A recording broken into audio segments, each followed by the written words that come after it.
a lot of our textbook includes Mughal, and we kind of know a lot of Mughal leaders, but Yeah. not other leaders, right? Yeah.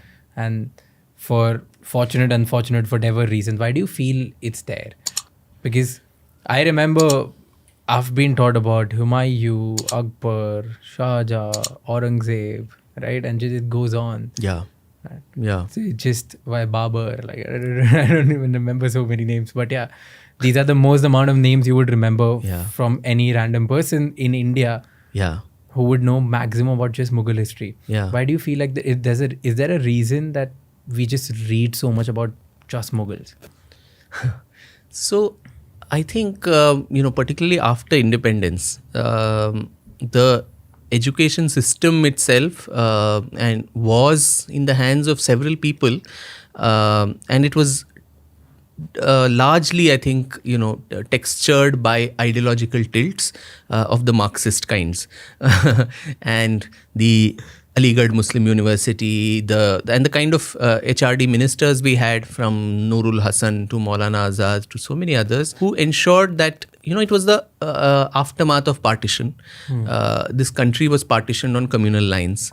And the violence, the bloodshed that followed, where so many, lakhs and lakhs of people were displaced, lost their lives, and there was an animosity towards a particular community because that was the basis for the partition of the country.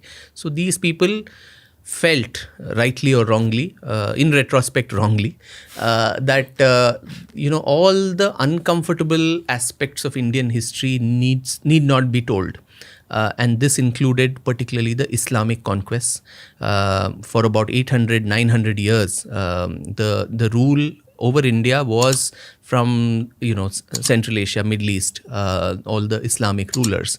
And someone like an American historian, Will Durant, has called the Islamic conquest of India as one of the bloodiest tales of human history. Not just Indian, but human. Professor K.S. Lal, a historian, has estimated that just in 500 years, between 1000 CE and 1526, when the Delhi Sultanate was established, something like 8 crores was the population of the subcontinent which declined. So 8 crore people, a genocide of so many largely non-Muslims was committed here.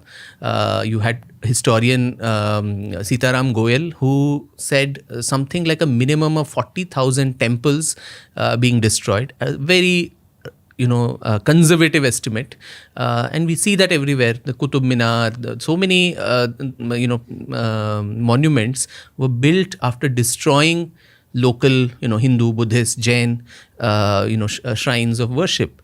Women from this subcontinent were taken away to distant lands as sex, slaves. Even at the height of the Mughal Empire, you had things like the jizya, the tax that all non-Muslims had to pay to even live a respectable life. And jizya formed, I think, almost 15 to 20% of the revenue of the Mughal Empire, even at the heights of its glory. And under Aurangzeb, you know how the iconoclasm, where everything from Mathura to Kashi, Vishwanath, all these temples were broken. Now, but post-independence, particularly under all these eminences whom I mentioned, it almost became imperative that let's not talk about all this. Let's put all this under the carpet, because this is very uncomfortable. This is talking about all of this will upset today's social harmony, which I don't know why it should, because I keep saying this time and time again. A young Muslim man or woman today in India is not responsible for what Ghazni and Ghori and Aurangzeb, Tipu Sultan, all these other barbarians did. Similarly, we should try to dehyphenate today's communities from all these invaders.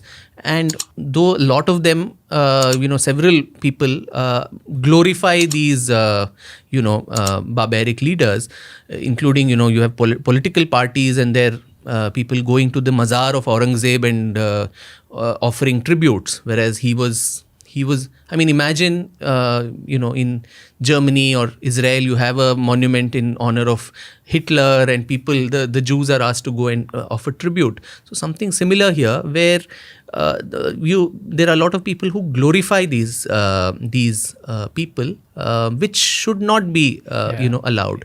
And we need to dehyphenate communities, tell them that these are not your heroes.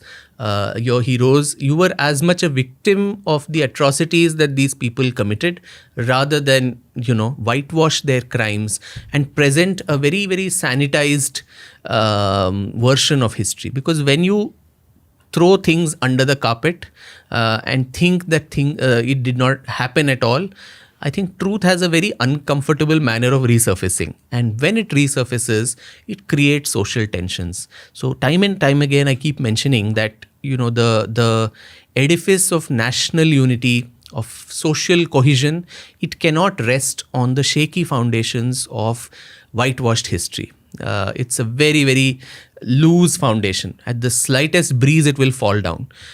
So instead, tell the truth as it is, without any fear and favor. Whatever atrocities, oppressions, there were caste oppressions, there were these Islamic conquests. Talk about all of them.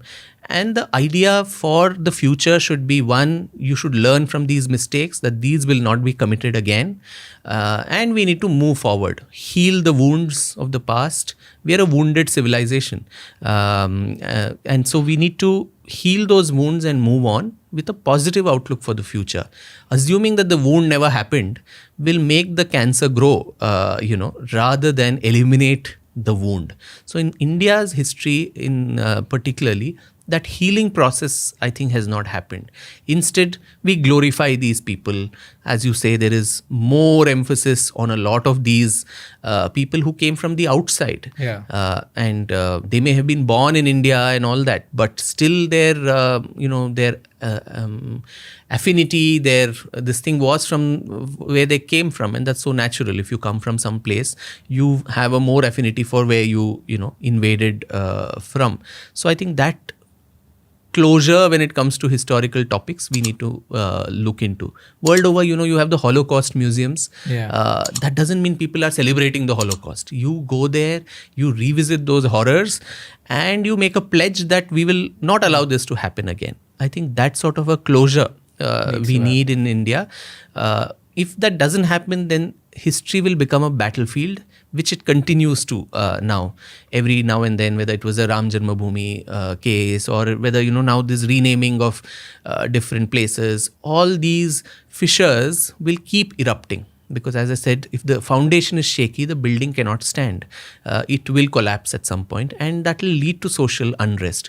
So while the intentions may have been very good, while all these syllabi and so on might have been, formulated, that in the aftermath of partition, we need to do this and that. But in the long term, it doesn't help the country. And I think that cognizance is what, historians and curriculum creators and government and everyone need to accept and acknowledge.